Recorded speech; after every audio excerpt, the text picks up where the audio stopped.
Fresh is the word.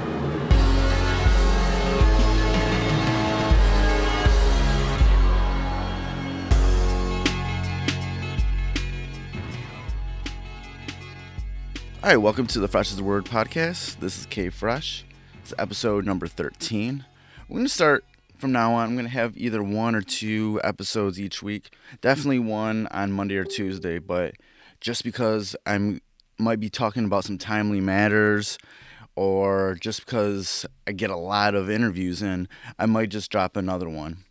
For this episode, I have a hip-hop artist by the name of Sylvan LaCue. He's based out of Miami, Florida. He recently put out an EP called Evangeline. He used to go by the name Quest, and he kind of put that in the past. In 2014, he put out an album called Search and Sylvan. And he's currently working on a new album called Far From Familiar. His records under his real name, a little bit more personal, a little bit more introspective, a bit of a journey for him. But for this podcast, we kind of put all that aside, and we talked about something else that he loves, and I love, wrestling. We talk about WWE, old school WWF. We talk about NXT, and even lay out some predictions for this Sunday's Royal Rumble. It was definitely cool to talk with him. So let's get to the interview with Sylvan LaCue.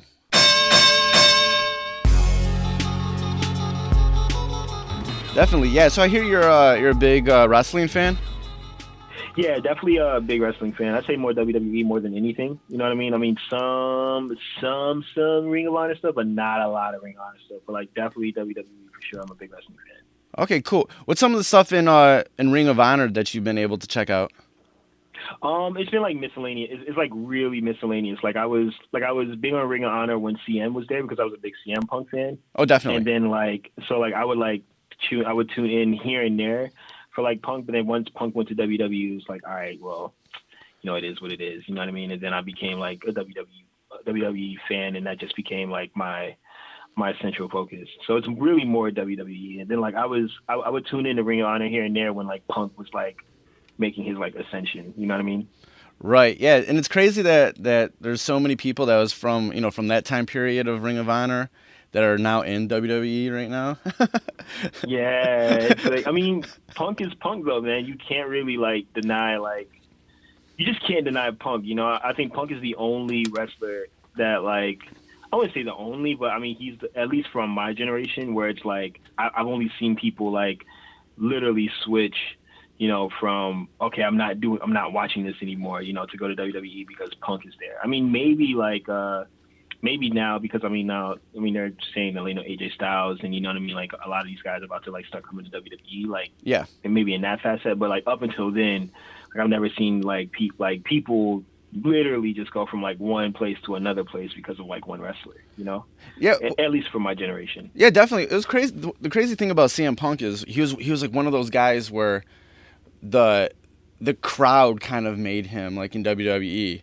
Like the WWE wasn't trying to push him, but the crowd pushed him, and you couldn't even deny it, and they had to okay, we gotta take this guy seriously, and he's one of the best performers in the world, and the WWE really didn't want to push him because they're not always that big on the smaller guys, but the crowd just loved him.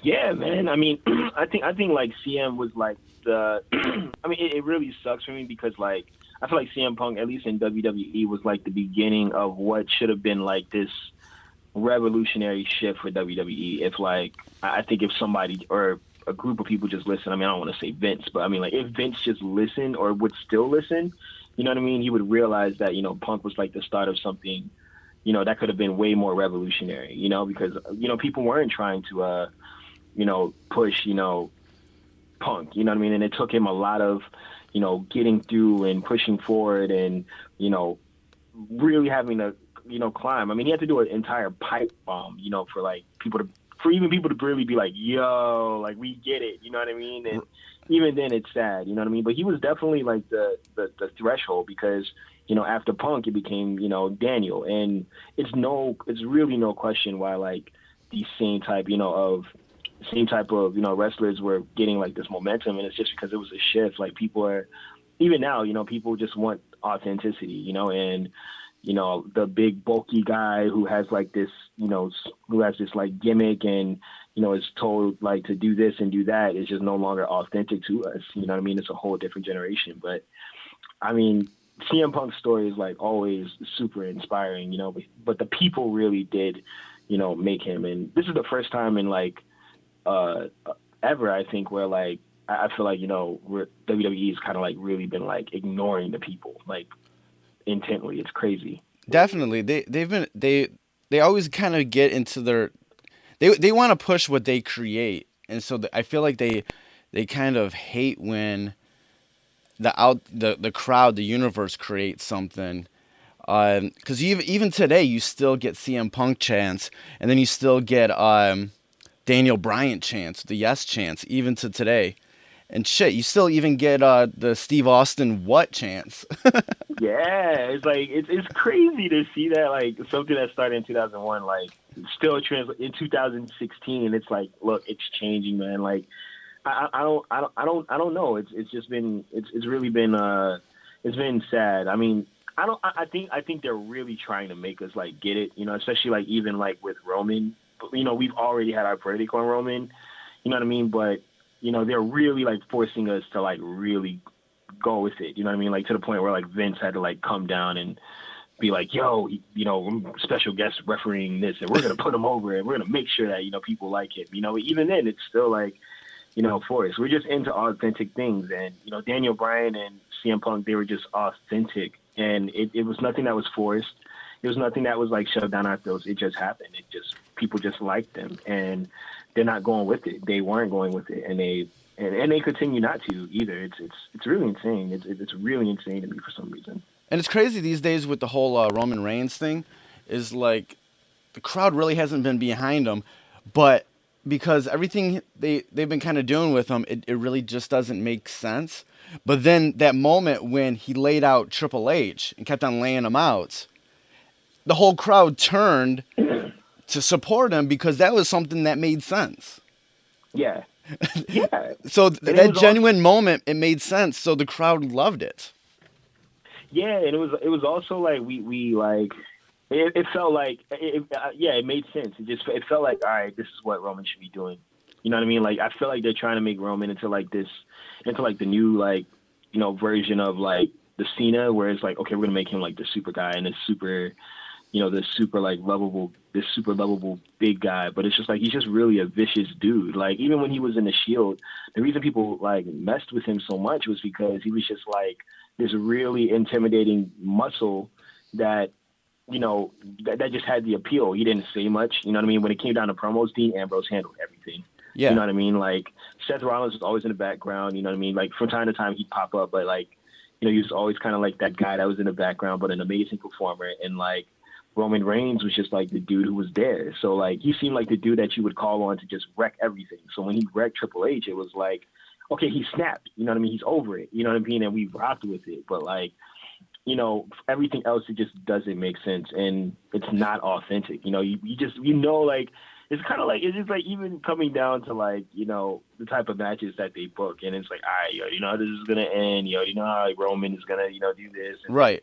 This is what this is gonna mean. Oh, okay, this means that this is what's gonna happen on the pay-per-view. To the point where they're like investing more into like the Raw episodes than they are like the pay-per-views now, which is it's crazy. But like they're trying, man. I applaud them. I applaud Vince because they're really trying to make us get it, and they did when Roman really destroyed like Triple H not too long ago, man. Like I was like, wow, okay, it's interesting. Yeah, definitely. It's like there's these times when I feel like they kind of get it, but they don't capitalize on it. Like with the whole New Day gimmick, it kind of sucked at first when it was just like this positivity thing, but then when it was a low risk thing, so they just let them kind of do their thing, and they got really over. But do you remember that one week when they ended Raw where the New Day laid out all the top guys in the company and were just very vicious? Yes, I remember. That was such a great moment, but I wish they capitalized that on like much more. Yeah, it showed their aggression, which which is like hard to do. You know what I mean? Like, but it really showed their aggression. It was like, oh man, these guys are like really. Like they're really like here, you know what I mean? Like it could have been like a DX thing, you know, where like DX would come out and like just lay out entire stars, you know what I mean? To the point where like they were goofy, but at the same time you had to like take them serious, and it was just like nothing. But even after that, like they had another moment with New Day, which I thought was interesting, where not too long ago, where they came out and they like congratulated like all the other tag teams and were like, you know, you did a great job, and it made them seem like really good guys. Right. You know what I mean? Yes. And then they all left the ring, and then New Day like was like, but we're the champs, and you know, still going crazy. And then they came back, and that was like a time for me where it's like, okay, this is interesting, because now it's like New Day are the good guys, because I mean, rightfully so, they are the good guys. But then like, you know, the Usos and everybody else can become heels, but, you know, nothing. It's like, this doesn't make sense. Just go with what the people want. You know what I mean? Like the people are telling you what they want. You know what I mean? That it's like they're just being super hard-headed for some reason. I don't really understand why. And we're kind of going into this weird time right now where in this tag team division or in the stable division, whatever, you had the New Day kind of, you know, really pop and become, you know, get over the crowd. But now you have the Usos kind of going in that direction. And then you have the Social Outcasts kind of going in that New Day direction. Yeah. And it's man. as like, it's kind of like, and I just had this discussion on another podcast interview I did with somebody else, where it's kind of like that thing like in rap music when one dude pops off with a new style and then everybody else kind of follows along. Yeah, man, it's pretty bad, man. Like it's all right. So it's like I feel like Vince is like I feel like, you know, Vince is very passionate about what he does, and I don't think he's ever gonna let it go. But man, I wish, like, it's times like these where I kind of wish Triple H was just like the guy calling the shots, because what he's done with like NXT has been like, you know, you could cry at those matches, you know, just how emotionally invested you get. You know, Triple H is still very much attached to what's happening. But like, yeah, you got like a guy like New Day, where it's like, okay, this is kind of something that's happening. Let's put all these guys together. Then they pop and they get over because they're taking risks and taking chances. And then like the Usos, it's like the Usos are like, they're trying to make the Usos do the same thing, but it's like they're not that type of tag team. They're really performance based. They have a gimmick, they have a shtick, and they're not really allowing them to. I don't think they're.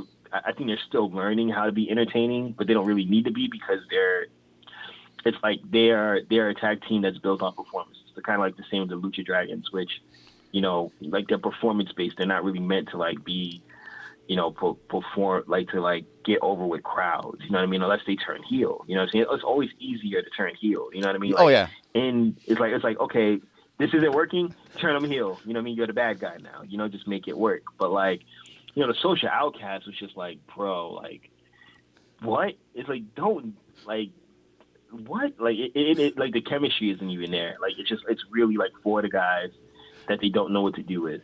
And so let's just kind of like, okay, let's stick these guys together. And Heath Slater gets a lot of social media interaction. So let's make him the leader, and let's give him all the guys that like we have no idea what to do with. It's like, no, like we don't, and it's like we don't want to do that. Like, don't do that. Just right. Don't, you know. And they're not getting over it. They have no chemistry. They have no mic chemistry. They have no in-ring chemistry. Like even New Day has like their chemistry has grown immensely, you know. But even from the get, you know, it's like, okay, this works. Even if when it wasn't getting over and people were like, this is corny, and they were trying to be like super like they're trying to become like super baby faces, it still made sense. It was like, these guys get it, you know what I mean? But Social Outcasts have no, or the League of Nations. League of Nations, I can actually kind of deal with to a certain degree, because it's like, okay, this could work. Yeah, the League of Nations could work, but much like the whole company right now, it's falling to the injury thing. Everybody's getting injured, you know. Man, oh man, I remember when I think I was laying down and my friend texted me. It was like, Seth Rollins injured, out 9 months. I screamed. I was like, no. What do you mean? man, that hurt. And then like to have like Cesaro be out for like 6 months is like, yo. And then like John Cena is out for another 6 months. Now, granted, all reservations aside from John Cena, like having him gone for like 3 months and then having him come back and cut a promo and know how to cut a promo was like, wow, kind of miss this. Like, I kind of miss, I mean, I don't like Cena like that, but I kind of miss the professionalism and the understanding of how to act in front of a crowd, you know, from Cena. So like him being gone, man, and it's like them having to figure things out, and it's, but they're in a good place in terms of like what they could do. It's just it really comes down to creative. Like they have a lot of options to work with right now, But it's like the Royal Rumble. They have a lot of options they can run with, So I'm really interested to see what direction they go in. Yeah, and the Rumble's going to be very interesting, since the title is up for grabs for it, So like last year's Rumble was just like a bore, It was just. Yeah. But this one, there's more meaning to it, directly. And so it's very interesting about where they're going to go with it. I would like to see like, I think the predictable thing would be to have Brock win. I think that'd be pretty predictable and pretty, like the thing for it to do. I don't see like Brock coming in and losing or getting thrown over the ring by Roman Reigns. But what I would like to see is I'd actually like to see Triple H come back and win the title. Like just off of pure revenge, just off of mere revenge. You know what I mean? He's been he got dismantled like 4 weeks ago. He hasn't been on the show since. It's kind of like I'd like to see like Brock come out and then everybody think, oh man, it's Brock. And then I'd like to see Triple H be like the last one to come in. Even after even after I don't know if they're gonna have like the new Signies that are gonna come in as well. I'm not sure about that, but I'm pretty sure they are. But even after all of them, I like to see Triple H just kind of come in and take the title because it would just be so like wow. It just what is this? It'd be like, whoa, where is this gonna go? You know what I mean? I guarantee you, Triple H won the title, man. They'd see an instant increase in ratings. It'd be really interesting to see for the first time ever, a reign, not the first time ever, but to have an actual running, you know what I mean, of the title with Triple H. I'd actually like to see Triple H have the title until Seth comes back. I think that could be really interesting too. It's but then again, I don't know. I mean, that's only one can dream of certain things. Right. So. But I do think just the way everything happened, that there will be a match that involves Triple H somehow, some way. Yeah, it has to be. I mean, I'm not sure how. I'm really not sure how, to be honest. I don't really know what they're up to for the first time. I predicted the Sheamus thing, instantly. I knew they were gonna get Sheamus to cash in Money in the Bank and win the title and try to start this whole feud between him and Roman. And they figured out it was terrible and that it was the worst decision they could have ever made, and did something about it instantly. But I really don't know what they're gonna do right now. They have a lot of options for the first time. They have a lot of options to work with. Yeah, they got a lot of options because so many injuries happened that it just changed so many of some of their long-term plans, that now they're just all right, we're just going to take it from here now. Yeah, it's they have to make something happen, because man, when those injuries first happened, man, it was bad. It was a time where I was just man, I don't know if I could really watch Raw right now, and there's still things that I'm waiting to see. I'm still waiting for them to kind of get it together and put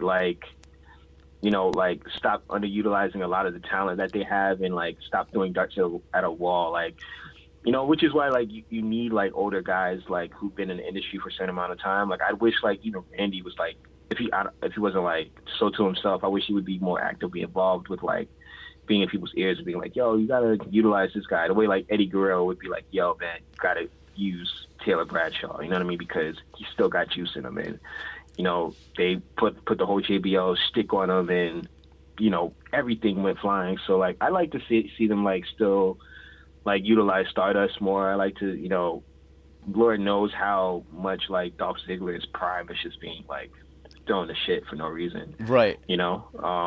I like to see them like still use some of their talent that they're just not using at all. Like at all. Like I think I'm the only one who really says this, but I feel like Stardust just has the potential to be so much more. Like if just positioned the right way. They set him up with Freak. It's like I can't even remember it because like it came and went so fast. But they set him up with like those like What, the Ascension? Warrior. Yeah, the Ascension. Yeah. Which I was like, yo, yes, this is it. So like all he's got to do is give him like a serious feud. Like give him the Wyatts. You know what I mean? Like the Wyatts and like the Ascension would be like really interesting. You know what I mean? Right. But I don't know, man. Like it's interesting to see where they're gonna go. Yeah, and there's a lot of people that would really like for him to just go back to being Cody Rhodes, and I feel like he kind of alluded to it himself because one day on Twitter he just tweeted CR.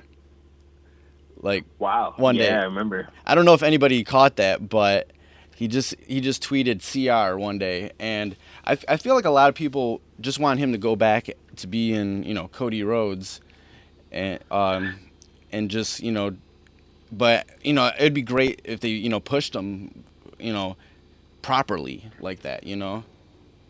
Yeah, I feel the same way. I mean, if they do go back to like Stardust, going back to Cody Rhodes, it'd have to be like a hell of a story behind it, man. I feel like the one time where it was, I feel like they missed as much as like I hate it. I feel like Vince kind of missed the ball on that, on really kind of getting like Cody Rhodes to like maybe switch something up once like Dusty Rhodes kind of passed, because that could have been an ideal time for like a really good story. You know what I mean? Like a really great story and arc line. I'd love to see him go back to Cody, but it'd have to be like a great story behind it. Yeah, definitely. Yeah, it just with some of the booking that they're doing, there's a lot of talent, and they just need to like just let things kind of grow more organically and let these guys have the freedom to do what the wrestlers back in the day did. All the best things from back in the day were things that just kind of happened. Like the whole speech that Austin gave at the King of the Ring. The Austin 316 means I just whooped your ass. That was just off the rip, off of Jake Roberts, and the Bible mentions he would say, and he just beat him, and it was just nobody knew that was gonna be as big as it became, and then everything The Rock did, with everything he was saying in the ring, so sometimes you gotta be a little bit looser with these guys, and that's what we get to see in NXT. You see a lot of those guys down there. They have the freedom to sort of play around with these things, and there's so many cool little characters and catchphrases and stuff down in NXT. Like, who are some of the guys that you love down there? Like for me, man, my main guy from NXT, man, was when I was like, yo, like this guy like is gonna rock something, was like Kevin. Just because like I loved Kevin's like authenticity. You know what I mean? And I think that's what happens like at NXT. And I think like the main attribute for NXT is just like Triple H. It's like Triple H's baby. Yeah. You know what I mean? And like it's like a lot of people say like things about Hunter or whatnot, and like they're like, oh, he's this or he's that. But man, talk about student of the game. You're talking about like the dude who like really listens and like really gets it and really understands that like you have to like get out there and just like figure it out, because like Triple H was like a figure it out. You know what I mean? Like he went from terrible Hunter Hearst Helmsley gimmick to quick really to like Hunter Hearst Helmsley to like being buried alive for like a year to to like DX starting the forming to nobody thinking he can do it without Shawn Michaels, and then him being, it's like he's gone through so many revolutions, becoming the Game and the Cerebral Assassin, the King of Kings. Yeah. You know what I mean? He understands that you have to get out there and like really, really like, you know, just experiment. You know what I mean? So you have guys that, you know, that come from NXT, like even the girls. You know what I mean? Like Paige that came from NXT. You know what I mean? Like I think like damn near, shit, like low key, maybe I think like 50% of like the Divas division now is all from NXT. Oh yeah. You know what I mean? And they're all like the guy. And funny enough, they're all the people that they're just authentic. It's like you feel it. I mean, besides maybe Neville, because like Neville is great. He's fantastic. He's amazing. But they stuck this like shtick on him that was just like, nah, man, this isn't gonna. You know, like it'll work for a little bit. You know what I mean? Like like this is cute, but like he's gonna have to like put on like some jeans and like maybe a black shirt one day and just like say fuck it, I'm tired of it. You know what I mean? And just do something. Like you have to do something. Like, and that's what makes me mad too. It's like I know I'm going off on a tangent, but it's like, you know, like all right, so guy, like I'm like I always get a lot of shit for this, but like I'm a big Miz fan. But the reason I'm a big Miz fan is not because of like his in-ring ability or him being special, but because he's amazing on the mic. He is a great microphone. You know what I mean? And like he had the ability to really start something dope with Neville. You know what I mean? And it is like for him to like come out and say something like that and be like, the people don't feel. It's like, man, you're right, because we don't. You know, you're amazing, bro. You're too amazing to be like coming out with like smoke and like a cape and, you know, doing the best in-ring performance that we've probably seen in years, you know, and we can't even appreciate it because your gimmick is just so terrible.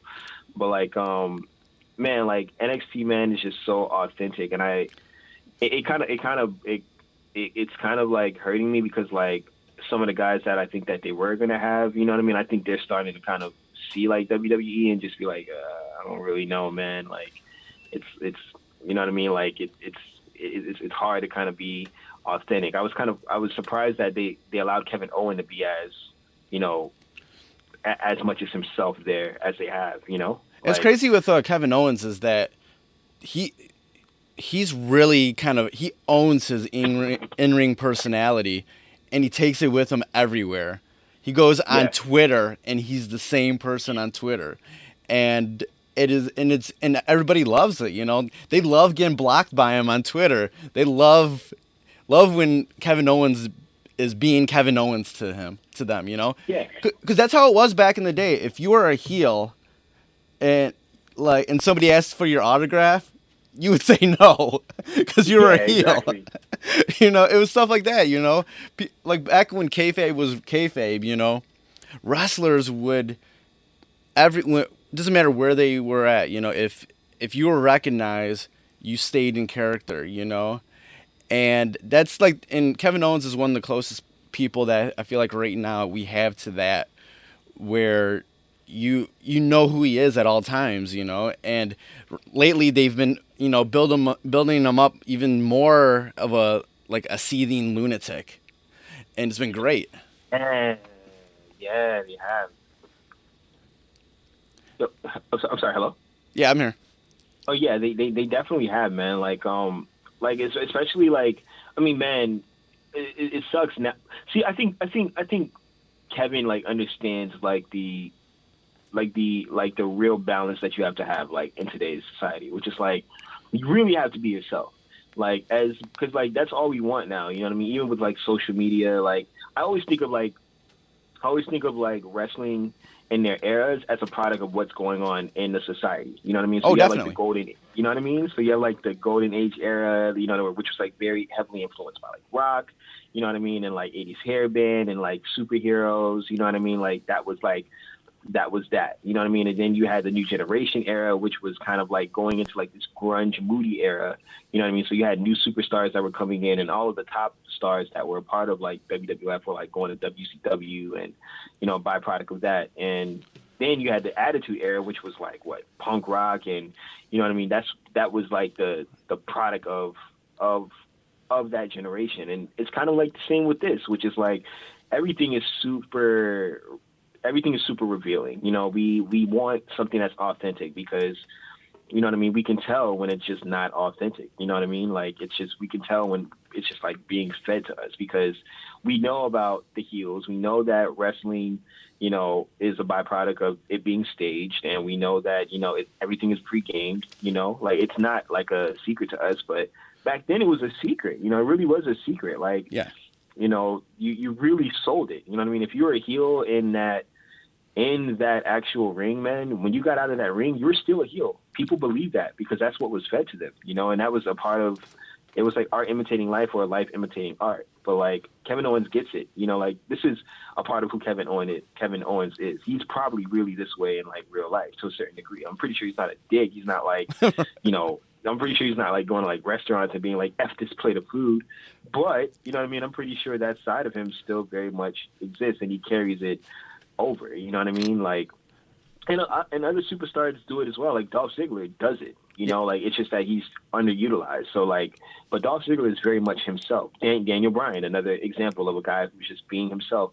CM Punk was just being himself, and people dug it. You know, and with New Day, like they're really being themselves. Like they're really like they're being corny and like, you know, really like goofy about stuff, but they're just being themselves. And that's why people rock with him. People can tell when like people aren't being themselves. We can tell that Roman isn't being himself. You know what I mean? Like even with Tyler Breeze, like coming from NXT and you know, getting the whole like Hollywood shtick, it's like all right, but we could tell like he's doing as much as he possibly can with that gimmick, you know? And he is making it work as much as he possibly can, you know, because and we feel it and we're not mad at it, you know what I mean? So I think once like WWE realizes like its authenticity and, you know, these next stars are coming and they're really being themselves, it's going to be a whole different ballgame, man. That's why Cesaro was getting over, because he was just being himself. Yeah, he's just being himself, and the crowd really connected with Cesaro. You know, and that was another thing that just kind of was an organic thing with the whole Cesaro section thing. Like, yeah, that was authentic, you know? Yeah, man. It was like 1 minute, like, you know, I heard, you know, like, you know, King saying like, you know, the Cesaro section. I was like, all right, that's cool. And then like next thing you know, it's like, it's really like a whole, like half of an arena with like signs saying Cesaro section, or like him just being an amazing in-ring performer, then getting out of the ring and going, oh, and like the whole crowd just loving him. Like it's all authenticity, man. Like NXT is all authenticity, but I'm kind of scared that like, you know, they're bringing next stars over, and then they're just kind of like it's like you're literally going from one ruler to another ruler. You know what I mean? Like you're going from like Triple H, who really understands what it's like to build as an in-ring performer, to, you know, Vince McMahon, who's like, they got to be big, they have to be big, and they have to be strong, and that's what they want. You know, like it's really, really crazy, man. So it kind of scares me from time to time. Yeah, it's like someone put it like to this. It's like when you go up to the main roster, it's like getting signed to a major label. Yeah, man. You know, like it's kind of like, you know, it's like you take an artist and they're like doing super, super well on their own, and like everything is going good, and they got their fan base and everything is, you know, going great for them. But then they go to the main roster and it's like, you know, all right, well, now you got to make this type of music, and you got to do this, and you got to, you know, and it takes away from everything that, you know, got you to the main label in the first place, you know? So that's a great comparison, man. It's really, hip hop and wrestling is synonymous anyways. That's why I'm like a huge wrestling fan, because like, it's all like the same thing. Like hip hop is kind of derived off that same, you know, formula, which is, you know, you start off circuits and you start off really, really, you know, making your way and making your rounds and getting in as much as you possibly can get in. And, you know what I mean? And depending on your aspirations, you either stay in a certain lane, or, you know, you end up going to, you know, trying to go to the big leagues and, you know, making it, you know, there as well. So like it's wrestling and rap are like very much synonymous one in itself. Yeah, definitely. I always felt that way, because it's like in hip hop, it's like doesn't matter what, you're still like a bit of a character. You're playing this sort of character. But at the same time, people kind of still get drawn to what's real, what's authentic, you know? Hip hop was always about, you know, keeping it real. But in most cases, a lot of cats weren't keeping it real. So when Yeah. so when you get the guys that are very authentic and you can feel it in their music or whatever, then those are the people you kind of are always drawn to, and that's very much paralleled like in wrestling. Yeah, it's very much so. And even in like with wrestling, even if it's like a gimmick, like it has to be a gimmick that just makes sense for that person. Like, John Cena didn't really have a gimmick, but then he took like the whole thug life thing and he just made it work amazingly. Like it was Right. like, yeah, I know how to freestyle. He's like, but he was like, who's the guy who will? He's like, I remember him having an interview. I think it was on a podcast. I think it was the K Jericho podcast. Where he was like, he used to like ride in the back of the van with like Tajiri and like 9 other like obscure wrestlers from like the Ruthless Aggression era, and they would all like Tajiri, oh my god, and they would like freestyle in like the back of the van, and he would be like, yeah, I know how to freestyle, and he would like bust freestyles, and he used to freestyle in like school, so he was like, that's my gimmick, you know what I mean? Because at that time he was like, everybody was like, oh, this has to be real, the wrestling has to be real, and then he was like, well, what if I was like the Malibu's most wanted guy? You know what I mean? And it's like, And it got so like it was so like bad that like people were just like, man, I love this guy at one point. and that was a thing where it was definitely art and imitating life because when he debuted, Eminem was at his huge peak. You were just coming out of the whole new metal rapcore sort of era in rock music. Yeah, You had all these sort of influences where you had like the white rappers. You had this huge. You had the backpack era in hip hop, where there was a lot of white rappers and stuff on the underground.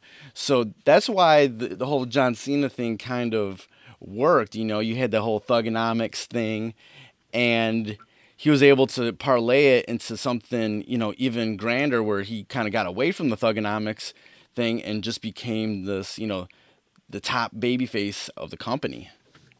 yeah, man. It was like it was the right place, right time, right era. Art imitating life, and he did it so well. You know what I mean? Like to come out and like rap, like to rap your own theme song, and like put on an actual chain with a lock, and like do the chain gang thing, and like come out with throwback jerseys, and like cut off and then like cut off your own music to like bust an acapella freestyle. It's like, man, how much can you not be hated? It's like you had to love it because like it was just entertaining, man, and to the point where it evolved and he became John Cena. This the like 2006, 2007, and then like 2008, 2009, it started becoming like, all right, they're trying to like make him like Hulk Hogan 2.0, and I don't think he'll ever like. I don't even think there's room for him to be anything other than that. And if he does, it really would be a situation where he's like evil Hulk Hogan, like Hollywood Hulk Hogan, which wouldn't even. He sells so much merchandise, man. Like I don't even think they could even afford to like turn him at all whatsoever. I think with John Cena, he's just going to continue on with who he is, for however long until he just wants to bow out. And I don't think he's going to be somebody who's like still doing shit in the ring at 50 years old, I don't think he's going to be like a Hollywood Hogan type, because he just seems like somebody that, I mean, he's making a buttload of money, and he sounds like someone who will kind of, gracefully bow out, when it's time, instead of hanging around too long. Yeah, I think he understands that. Like, I think he understands like his role, and I think he understands that WWE is like bigger than him. Like, I'm pretty sure he has like his reservations, and of course he's been in the company so long where he can like sway his influence around a little bit more. But like, he definitely cares. Like John Cena cares about the company. There's no ifs, ands, or buts about it. He really loves WWE. He loves being there. I think he'll be that. It's just like you said. I think he'll be the guy that's like there. You know what I mean? And then when it's just time to bow out, he'll bow out. But I can definitely see him doing like some general management work and still, coming out and being hated, or seeing him like being a part of the roster a little bit more. You know what I mean? I can definitely see him still, making his rounds and swaying a lot more. But he'll definitely bow out gracefully. I wonder how though, because like, even though he's going out with such a polarizing view. You know what I mean? Even like Hulk Hogan, it was kind of like you either love him, you hate him. Yeah. And then it's like, okay, you love him again. You just love the Hulkster. That's just who he is. But like with John Cena, it's just super polarizing. So like it'll be interesting, but he'll definitely like bow out for sure. Just he'll bow out. Yeah, with Cena, it's funny that like you have the part of the crowd that just absolutely loves him, and then you get the other part of the crowd that just is like sick of him. And Yeah. and I always feel like I always love that there's always people that you love to hate, that there's a difference between loving to hate somebody and then just hating to hate somebody. like Yeah, definitely is. Like, like Sheamus, you just hate to hate this guy. It's like, like yeah, it's like some like shame like I don't really, but like even back in the day, like I loved having Kurt Angle around, but like I loved to hate him because he was so like I'm like whatever, but he would always put on these amazing matches with whoever and have these great series of matches with whomever, whether it was Benoit or who else. Man, it was just he always brought it. But at the same time, you just almost much in the way of like Cena, you almost got like sick of him sometimes. yeah, man. He was like the thing about Angle that was dope was like he would like put on these matches that were like amazing, incredible matches, but then people like really hated him. He would like they just hated him. Like I remember like he would just come out and they would be like, "You suck," to like this chant, and it just like wow.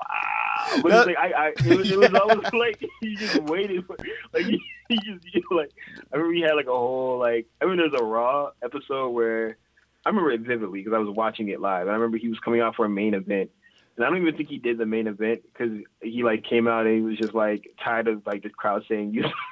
He used to sing along with his theme song, and that was the best. And he's like, cut the music, cut the music. He's like, I do not suck, and he just went on this whole tirade and like started the whole like thing over and over again, and just went on this rant like this. You know what I mean? Like this miniature pipe bomb, and like didn't even perform the match, man. But like. He was a dude that you just love to hate him, man. Like it's not like Big Show where it's just like, nah, we really hate this guy. We don't want to see him here at all. Like Right. It's not even like we want to see him perform. Like it's like, nah, we just don't want him here anymore. Let him go. Or like a Sheamus, you know what I mean? Where it's just like, he's just blah, like there's nothing new, nothing's evolved. He's just the Irish guy who's big and it's like you're like, you know what I mean? So like. There's definitely a difference, and I think they're starting to get to it. I just want to see them like utilize their talent just a lot better. I think there's just a lot more they could be doing with what they have right now. Right, and it looks like with the guys that they have coming over from New Japan, I guess AJ will probably just go straight to the main roster, but from what I'm, hearing, the other guys like Nakamura and Luke Gallows and Carl Anderson, they're going to go to NXT first. Man, wow, really? Yeah. Wow, that's interesting. They're at least going to go to the Performance Center first, from what I hear, and they're not going to go until till March, because they still have commitments on the indies and stuff that they're going to let them go through. Okay, that's understandable. I was going to say, I was like, oh, that's interesting. They're going to NXT first? Like, Well, at least Guns and Gallows will. But they still have commitments with Ring of Honor and New Japan that they still going to do. Even Carl Anderson tweeted his schedule, and he said he had ROH and New Japan dates on there. So gosh, wow, man, yeah. So I mean, that makes sense then. I mean, like I like to see how they'd use Carl Anderson. I need Carl Anderson to be a big thing in the wrestling industry because he has so much talent. He's really good in the ring, but he's so great on the mic. And even though he can be like super dirty and shit sometimes, like he has the talent to keep it PG and still be hilarious or still be a total villain. And he's so quick on the tongue that like I feel like he could be so great. But he's also a really good worker in the ring. He's very agilic for his his size and his look. and he does have a really good moveset. And so I'm like, and the way he works with Doc Gallows in the ring is so great. You know, they could be a great tag team, and Carl Anderson could be a great singles competitor. So I'm super excited, you know, to see how this goes, you know, but I really want Carl Anderson to be a thing. Yeah, same here, man. I feel like out of all the Signees, you know, I mean, it may be like a little bit of an unpopular, like, you know, thing to say, but I feel like out of all the Signees, Carl Anderson is like, at least for me, is like in my like, all right, man, this guy's gotta do it. But I just wonder how they're gonna use him. I'm just scared. I will say that I'm scared. I'm scared that, like, you know, like Vince was just like, oh, these guys are great. Well, you know, let's open up the bank. Let's just get them. Let's get them here. You know, and it's like, man, just use them, man. Use them right. You know, I don't think they've.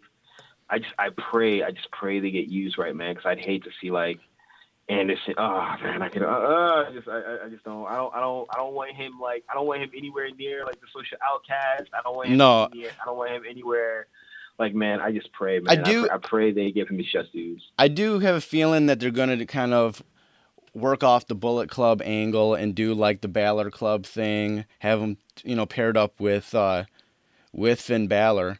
I've heard. Oh yeah, I can see that. And I've heard stuff on the net saying that recently Finn Balor's been working some of the house shows as a heel. Yeah, he has. That's at least from what I've heard. My friend my friend Noah, he told me that he's been working some of the house shows, not a lot of them, but he's been working some of the house shows as a heel so far.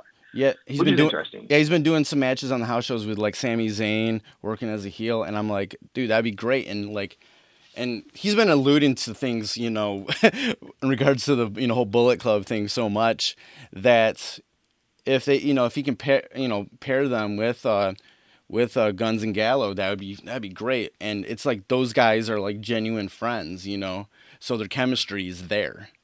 Yeah, absolutely. And we've seen it. And we've seen it before in New Japan. And Finn Balor is actually a really kind of cool heel. He don't overdo it. He's not going to be like your super villain, like mean, like whatever heel, but he plays this different sort of heel. Like, it's kind of like his and with some of the things that he did in New Japan, it was very reminiscent of like Chris Jericho. Definitely with the whole. Do you remember the whole real rock and roller thing in the lighted up jacket? That's very Chris Jericho. But but at the same time, he did very, very much kind of handle himself to a certain extent of the way that Chris Jericho handled himself as a heel. But Chris Jericho was much more better on the mic than Finn Balor is. But Finn did definitely work as a heel very well out in New Japan, and it was very cool. But to have like Carl Anderson and Gallows with him in NXT will be really cool. And the fact that Sami Zayn is back will be cool to see that. And then you also have Samoa Joe in the mix, and Samoa Joe's going to kind of almost be like, I feel like he's going to be like in the middle there, where he is kind of a heel, but he's going against the other heel and the babyface. So that's what it looks like it's going to happen there in NXT. I'm excited to see. I think Samoa Joe will play the middle, because it's kind of, you know, Samoa's kind of like the guy who can go either or. But, you know, I think he most likely is going to kind of like play the middle. You know what I mean? Like in between. It's going to be interesting to see like them all there. Like Finn is like, for me, if I can equivalent him to like a heel that where it's kind of a little bit more effortless, but not like in an overdoing way, it'd probably be like, sheesh, man, who's in like a really effortless, non-overdoing heel? It was just like, all right, man, you hate this guy. Like you just do. I'd say maybe Chris when Chris first debuted. Yeah. Like Chris Benoit. Yeah. It was just like, yeah, you hate this guy. Like, it was like, yo, who the fuck is this guy? Who's this meathead who just knows how to wrestle fucking really well, and his face looks really mean. You know what I mean? Like it's like natural. Like, okay, yeah, I don't like this guy. I don't know what it is, but I don't like him. It wasn't like that way for Triple H. Triple H had to like Triple H, in my opinion, is like the greatest heel of all time. But like he really like 2004 Triple H, man, he worked his ass off to be hated as much. Because like I hated Triple H so much that I didn't watch Raw. Like I hated him that much. It was like, nah, man, I hate this guy. I fucking hate him so much, bro. But like, it's gonna be interesting. Next is definitely gonna shake up. It's gonna be quite interesting to see the chemistry. You know what I mean? Like, but it's kind of like prom, man. Like it's like, man, I just kind of want I want that to just kind of last forever, because like the minute they get to WWE, man, it's like it's like, man, what's gonna go?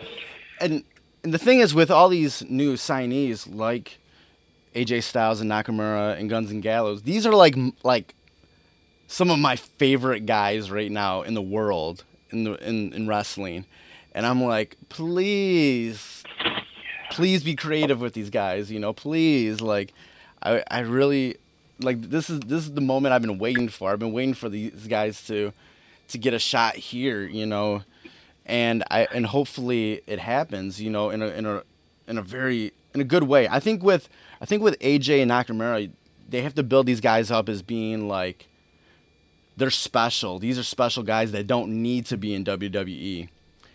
And they're coming here just to kind of conquer it, to be the one place that they haven't been successful in yet. They haven't been able to you know, conquer, and that would be great to see.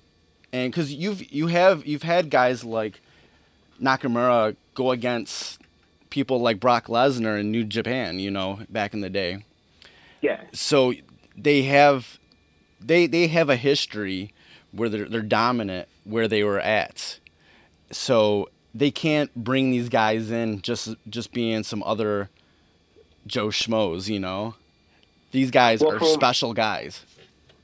Well, from what I've heard, it's kind of like this is kind of like this what I heard from like the grapevine, which was like, you know, it was like, I think like the biggest payout they did for all four of them since like I can't remember the exact act, but like it was like a long time ago, and they paid even more than they paid Brock Lesnar for 2 years. Right. Like, yeah, I heard they dropped some loot on AJ, and I was like, holy shit.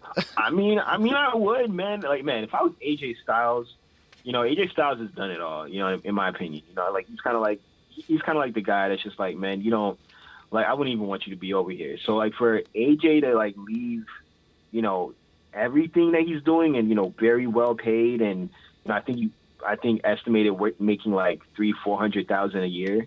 You know what I mean? Like for him to leave that, you know, man, WWE must have broke the bank for him. And I'm pretty sure he's going straight for the gusto. Whoever he's looking at in the face when he gets to WWE is going to be cream of the crop.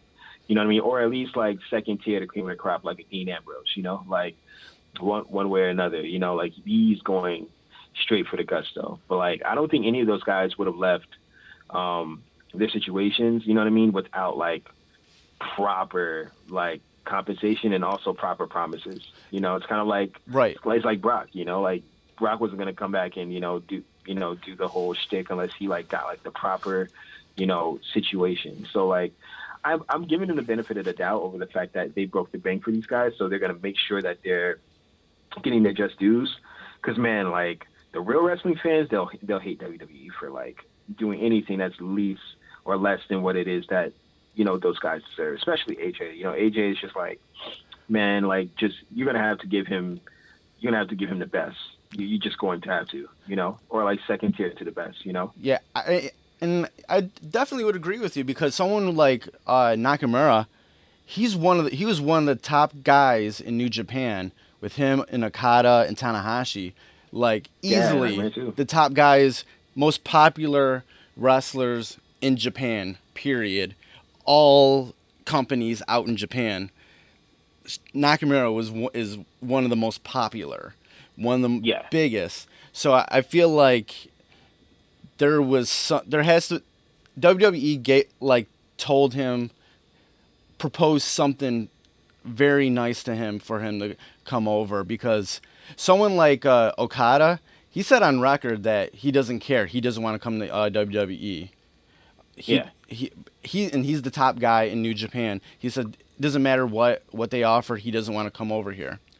But somebody to get Nakamura to come over here, that's really big, and I feel like just what you said, that they did propose something great to him. So hopefully, whatever that is translates and is successful. Yeah, man. I'm hoping so too, man. Because like, man, the last thing I want to see is like obscurity. You know what I mean? That's just the last thing. I mean, and I doubt it. You know, I doubt like, it's not like we're dealing with like, like somebody who kind of started at NXT and it was just like, all right, cool. Let's bring them over, see if it works. You know what I mean? Like, all right, Tyler, it's your turn. Let's see if this works. You know what I mean? Like, Shield, okay, let's get you guys in here. Let's see if this works. Like, it's like, all right, these are like guys that have established themselves in their own right. You know what I mean? Who are perfectly comfortable. So WWE has to break the bank, man. And it's going to be really exciting to see what they do. You know what I mean? Like, it's a lot of talent, man. And then, not to mention that, stars are coming back. Before we know it, we'll wake up and Seth Rollins will be right back.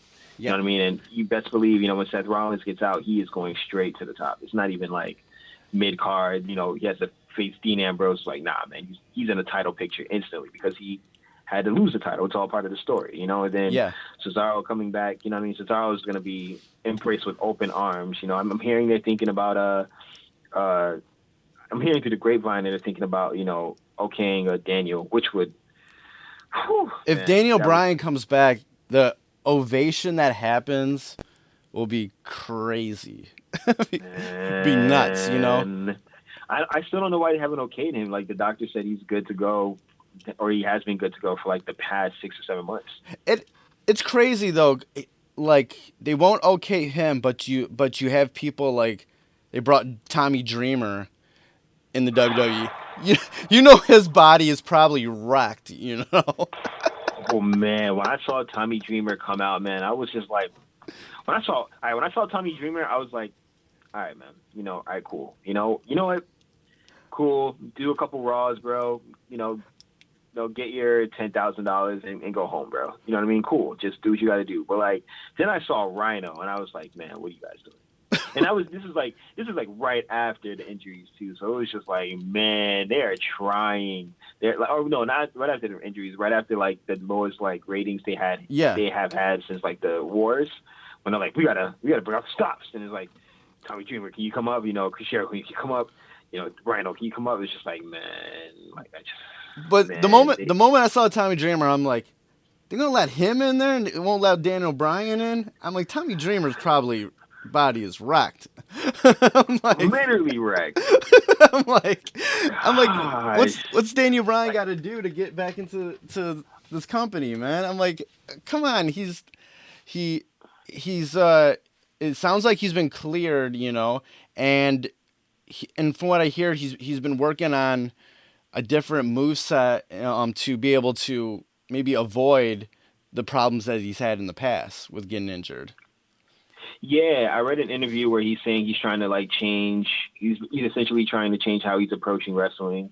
You know what I mean? Which is understandable because he's a risk taker. Yeah. Like he's always been a risk taker, and he can't do like the back to back. Like his whole body was like being put on the line at all times. So like it'll be interesting, but like I don't really know. I don't know if it's like something personal or if it's like a business situation where like they're trying to save him for the right time, or if it's I don't know what it is that they're trying to do, but like if they have the potential to have like it was looking like a dry spell, man. But then if all these guys kind of come back, man, it's looking like the most stacked roster in a really, really, really long time.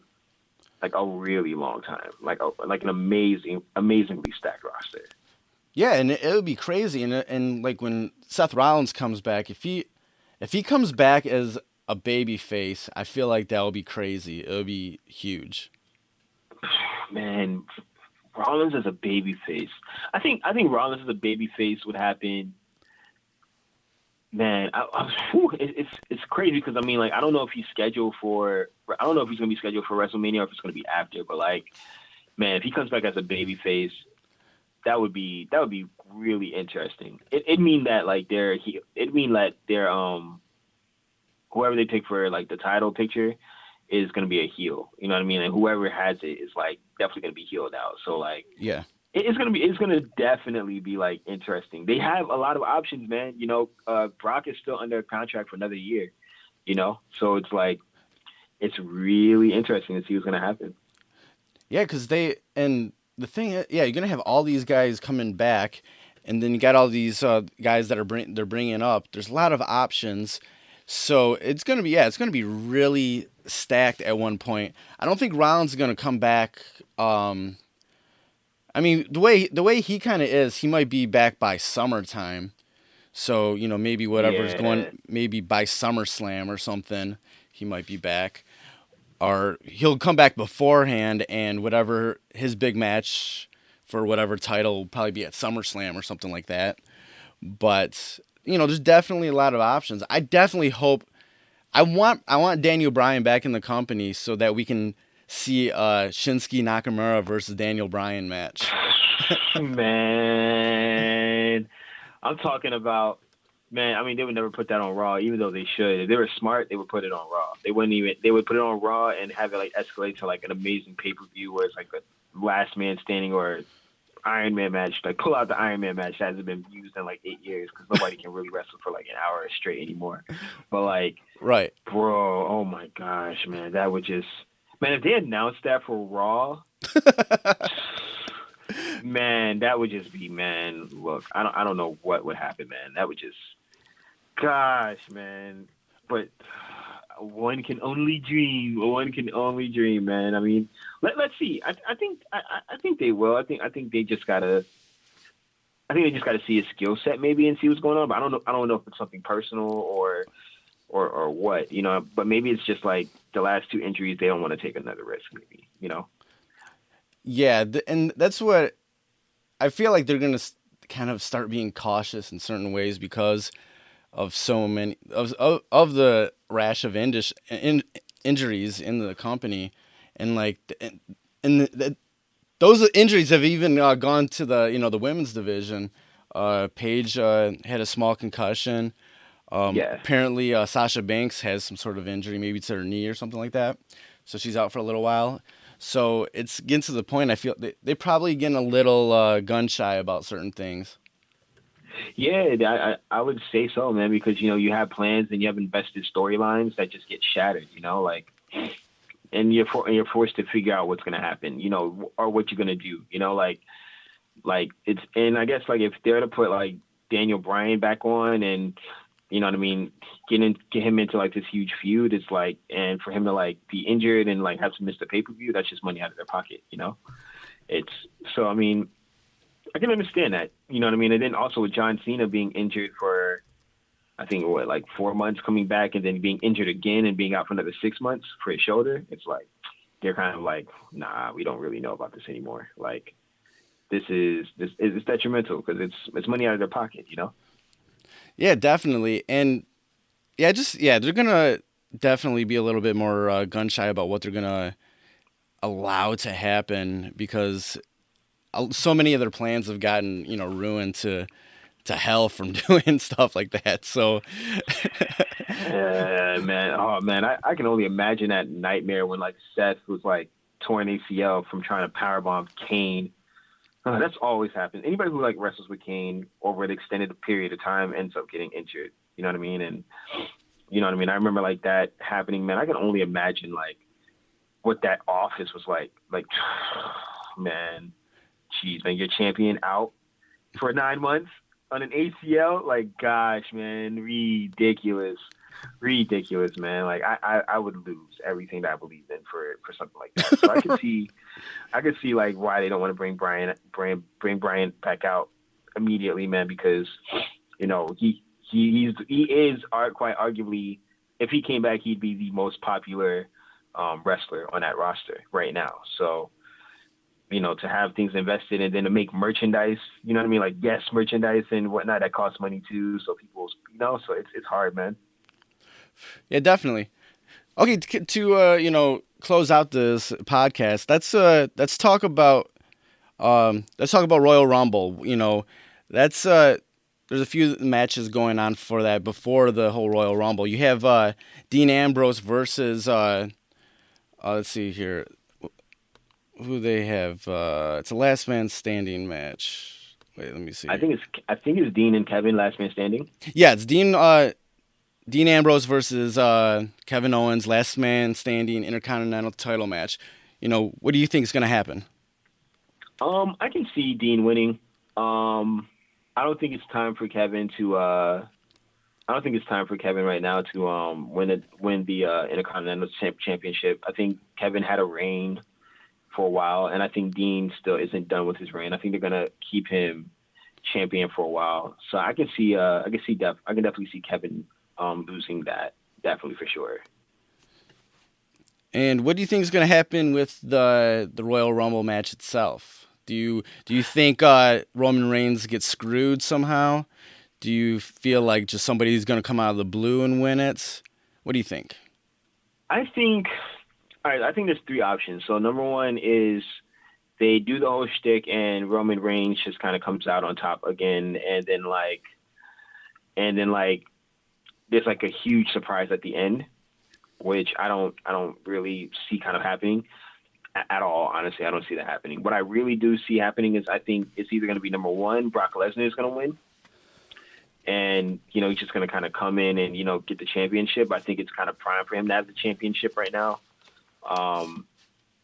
and to kind of reignite that feud going into WrestleMania between him and Roman Reigns is like, it makes sense. You know what I mean? Especially from last year, it just makes a lot of sense to reignite that feud and get it going. To make it like a part two and the real deal this time. But if not, what I would really, really like to see is a wild card, which would be that Triple H wins it. I would like to see Triple H actually win the Royal Rumble. I'd like to see like nobody see him coming, and like Brock Lesnar comes out, you know what I mean, and somehow he gets eliminated by whoever, and everybody thinks it's all over, and then like Triple H comes out and he's number one, But I highly doubt that's going to happen. I think it's just going to be a situation where Brock Lesnar is going to end up winning, and that's going to kind of take us into the Roman Reigns, Brock Lesnar feud into WrestleMania Part 2. Yeah, that's some viable options. Yeah, I think there's been rumors that AJ Styles might enter the Rumble. But from what I'm hearing now is that he might debut on the Raw the next day. I can see Styles. I wouldn't see him entering the Rumble because he wouldn't win the Rumble. And I don't think they would want him to like debut losing. You know what I'm saying? Like it'd just be kind of like it would like. I'm pretty sure he wouldn't want to do that either. I could see him like debuting Raw, definitely Raw. You know what I mean? And like facing, or I don't know who he would like come out to. Like I don't know if he'd come out to like Dean. I could see AJ coming out to Dean. I could see like Dean winning, and like AJ coming out to like look at Dean for the Intercontinental Championship. Like I don't see like AJ going straight into like the title picture yet. But I can definitely see like him debuting at Raw for sure. Yeah, I'll be super excited. I know I'm going to already mark out when that happens. Yo, man, I'm going, oh my God, you get it? Like just screaming, man. It's going to be, whoo, man, I cannot wait. That's going to be a moment, man. All right, man. Yeah, thanks for taking the time out to talk some wrestling with me. This was perfect. This is exactly the type of shit that I want to do for this podcast, so it was great to talk with you, man. Of course, man. Thank you for having me, man. I don't really get to talk too much in depth about wrestling. I have such an affinity for it. So thank you for allowing me to like voice my opinions, man, and giving me a platform for it. It means a lot to me. No doubt. I think we definitely need to do this again, every couple months or whatever, if you're down. Of course. Absolutely, man. I mean, just whenever, just let me know. I'm always down to get on the phone, man. I always am. So just let me know, man. So that was the interview with Sylvan LaCue. It was so cool to talk with him about wrestling. Definitely watch the Royal Rumble this Sunday. Hopefully I can get him back onto the podcast to talk more wrestling on a later date, and hopefully we get to hear more from him in the music world also. If you'd like to support the Fresh is the Word podcast, you can go to our website, which is freshasthepodcast.com, and there's a link at the top that says support the podcast, and on that page there is a PayPal link that you can donate to, or there is a Amazon link on there that you can use anytime that you want to purchase anything on Amazon. Use that link, and after you make your purchases, Amazon will shoot some commission back to me. That'll just go to help the show. Also, I definitely appreciate all the listens, and if you definitely want to share the links to the website, freshasthepodcast.com, or any of the links on Soundcloud, that's definitely appreciated and will definitely help support the podcast. You can also reach Fresh is the Word on the social medias at Instagram and Twitter at Fresh is the Word 1. That's Fresh is the Word number 1. And on Facebook, you can go to facebook.com/Fresh is the Podcast and give us a like on that page. We're also on iTunes and Stitcher Radio, so go ahead and search Fresh is the Word on there. And go ahead and subscribe to us. And it also would be very helpful if you go onto iTunes and give us a 5-star rating and throw some comments on there. Thanks for listening. See you soon.